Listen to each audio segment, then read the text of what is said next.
வருத்தப்பட்டு பாரம் சுமக்கும் மனிதர்களே, வாருங்கள் என்னிடத்தில், ஆறுதல் தந்திடுவே,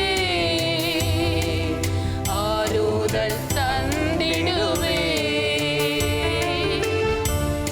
இன்று இயேசு அழைக்கிறார், உன்னை இயேசு அழைக்கிறார். இன்று இயேசு அழைக்கிறார், உன்னை இயேசு அழைக்கிறார்.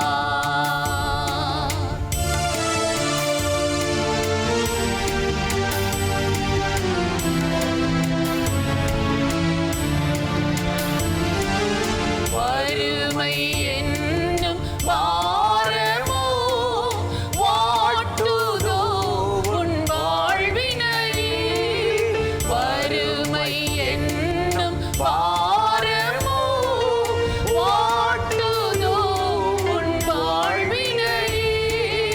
வாழ வைக்கும் தேவனவர் வளமாய் உன்னை வாழச் செய்வார். வாழ வைக்கும் தேவனவர் வளமாய் உன்னை வாழச் செய்வார்.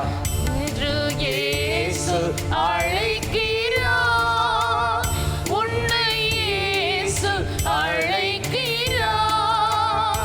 இன்று இயேசு அழைக்கிறார், உன்னை இயேசு அழைக்கிறார்.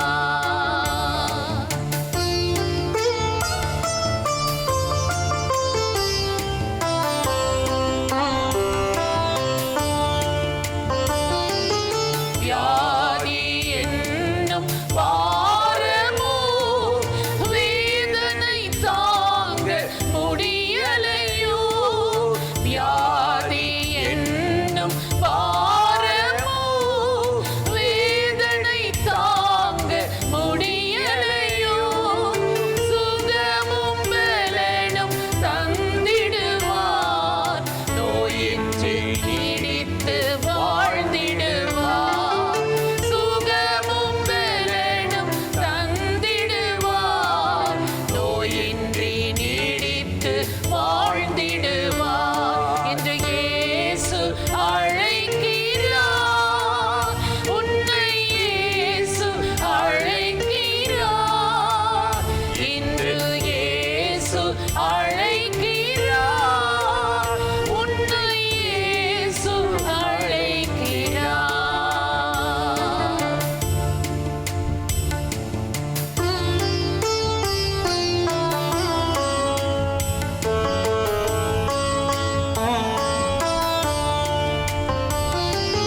தனிமை என்னும் பாரமோ தயங்கி உள்ளம் வாடினார்.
பிரியமானவர்களே, ஆண்டவராகிய இயேசுவின் நாமத்தினாலே இந்த காலை நேரத்தில் இயேசுவை தினம் பார்ப்போம் என்ற இந்த நிகழ்ச்சியின் மூலமாக உங்களை சந்திப்பதில் மிகுந்த மகிழ்ச்சி அடைகிறேன். கர்த்தர் நல்லவர், கிருபையும் இரக்கமும் நிறைந்தவர். இந்த நாளிலும் கட்டாயம் உங்களை ஆசீர்வதித்து நடத்துவார். இன்றும் கூட வேதத்திலிருந்து சில வார்த்தைகளை உங்களோடு பகிர்ந்து கொண்டு ஜெபிப்பது நல்லது என்று உணர்ந்தேன்.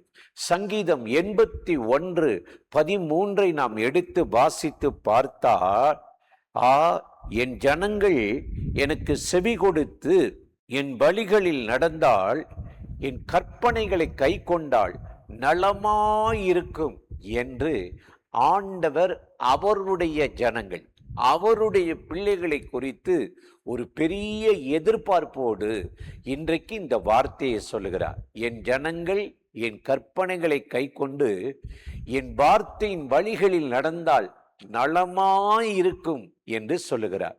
இன்றைக்கு நாம் வாழ்கிற இந்த பூமியில மனிதர்கள் வாழ்வதற்கு அநேக வழிகளை, எப்படி வாழ்ந்தால் வியாதி வராமல் இருக்கும், என்ன உணவு எடுக்கணும், எப்படி உழைக்கணும், எப்படி உடற்பயிற்சி செய்யணும், அப்படின்லாம் இன்னைக்கு உலகத்தில் நிறைய சொல்லி கொடுக்குறாங்க. ஆனால் அவைகள் எதுவும் நம்மை பாதுகாக்கவோ நலமாக்கவோ முடியவில்லை. இயேசு கிறிஸ்து நம்மை நலமாக்குற தெய்வம் என்று, சரி செய்கிற தேவன் என்று வேதம் நமக்கு அருமையாய் சொல்லுகிறது. நம்மை நலமாக்குற தண்டனை அவர் மேல் விழுந்ததென்று ஏசாயா 53 சொல்லப்படுது. நம்மை நலமாக்குவதற்கென்றே இயேசு கிறிஸ்து இந்த பூமிக்கு இறங்கி வந்து நம்மை சரி செய்ய அவர் சிலுவையிலே பாடுகளை பட்டார். ஆகவேதான் ஏசாயா 48:18 வாசித்தார், என் கற்பனைகளை கை கொண்டு அவைகளை கவனித்தால் நலமாய் இருக்கும் என்று ஆண்டவர் நமக்கு வேதத்தின் மகத்துவங்களை எழுதி நம்முடைய கையிலே கொடுத்திருக்கிறார். ஆகவே அவருடைய கற்பனைகளை கை கொண்டு வலப்பக்கமும் இடப்பக்கமும் சாயாமல் அவர் காட்டுகிற வழி, அவர் முன் குறித்த வழி, அந்த வழியை நம்ம கண்டுபிடித்து நடந்தால் அது நீதின் வழியாய் இருக்கும், பரிசுத்தத்தின் வழியாய் இருக்கும். அதை செய்வதற்குத்தான், நம்ம வாழ்வதற்குத்தான் கர்த்தர் அவருடைய வழியை நமக்கு காட்டுகிறாராம். இதைத்தான் யோபு பக்தன் கண்டுபிடித்தானாம். யோபு 11:13 நாம் வாசிக்கும் பொழுது, நீர் உம்முடைய இருதயத்தை ஆராய்ந்து ஆயத்தப்படுத்தி உம்முடைய கைகளை அவருக்கு நேராக விரித்தால் நலமாயிருக்கும். நீர் உம்முடைய இருதயத்தை ஆயத்தப்படுத்தி கைகளை அவருக்கு நேராக உயர்த்தி, நேராகனா சரி செய்வதற்கு, சரிப்படுத்தி கொண்டு நலமாக்கி கொள்வதற்கு அந்த கைகளை உயர்த்தி யோபு அனுதினமும் கர்த்தருடைய சமூகத்தில் ஜெபம் பண்ணானா, கர்த்தர் இழந்த எல்லாவற்றையும் திரும்ப கொடுத்து ஆசீர்வதித்து நலமான ஒரு மனுஷனாக பூமியிலே அவரை மாற்றினார். தொடர்ந்து வேதத்தை வாசித்து பார்த்தால் ஆண்டவர் நலமாய் வாழ்வதற்கு சில வழிமுறைகளை வைத்திருக்கிறார். என்னாகமம் 11:29 வாசிக்கும் பொழுது, எல்லாரும் இந்த பரிசுத்த ஆவியை பெற்றால் நலமாய் இருக்கும் என்று மோசே யோசுவாவுக்கு சொல்லுகிறார். காரணம், மோசே ஒருவர் மட்டும் ஊழியம் செய்தார். ஆனால் மற்றவர்களுக்கு அதை பற்றியதான ஒரு பாரம், ஒரு காரியம் அவர்களுக்கு தெரியல. அதனால ஆண்டவர் அவர் மேல் இருக்கிற அந்த ஆவியை எல்லார் மேலும் பகிர்ந்து கொடுத்தாராம், எல்லாருக்கும் பகிர்ந்து கொடுத்தாராம். அப்ப 2 பேரு அந்த நியமித்த அந்த இடத்துக்கு வராமல் போனபடியால் வனாந்தரத்திலே பாளையத்தில் இருந்த அந்த 2 பேர் மேல கூட பரிசுத்த ஆவியானவர் இறங்கி அவர்களும் தீர்க்க தரிசனம் சொல்றாங்க. அதை கண்ட யோசுவா அதை தடுத்து விடும் என்று மோசேட்டு சொன்ன போதுதான் மோசே சொல்லுகிறார், எல்லாரும் பரிசுத்த ஆவியை பெற்றால் நலமாயிருக்கும் என்று சொல்றார்.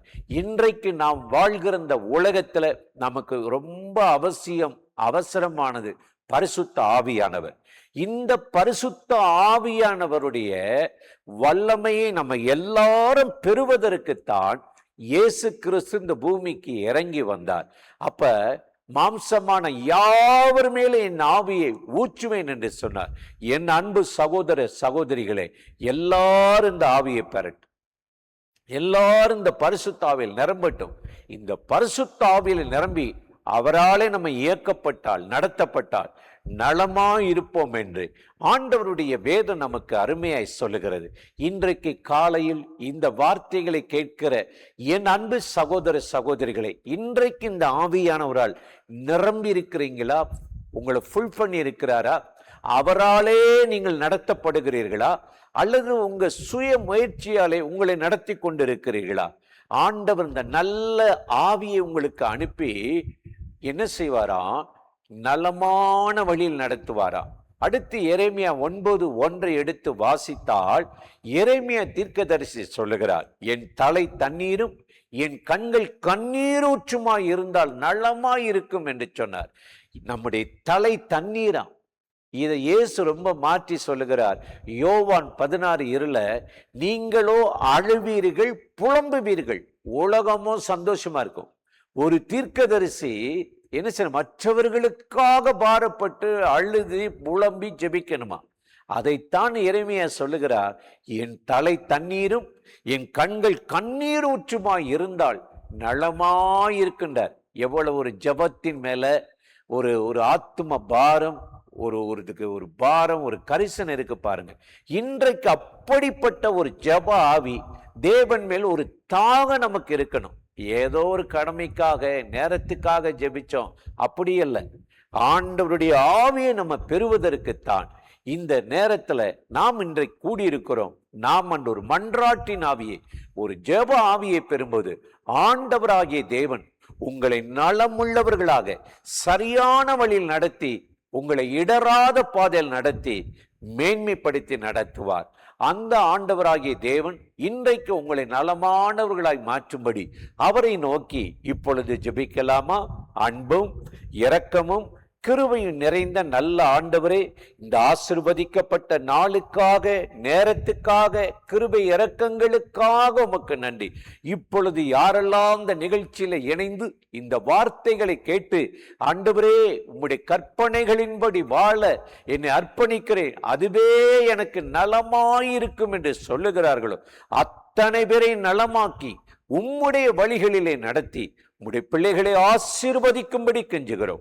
இந்த உலகத்திலே பொல்லாத தீங்குக்கும் போராட்டத்துக்கும் தீமைக்கு விலக்கி காத்துக்கொள்ளும். உம்முடைய பிள்ளைகளை மார்போடு அணைத்துக் கொள்ளும், ஆசீர்வதியும். இந்த நாள் நலமானவைகளை அனுபவிக்கவும் சுதந்திரிக்கவும் உதவி செய்யும். இயேசுவின் நாமத்தில் வேண்டிக் கொள்ளுகிறோம் எங்கள் உயிருள்ள நல்ல பிதாவே. ஆமேன், ஆமேன்.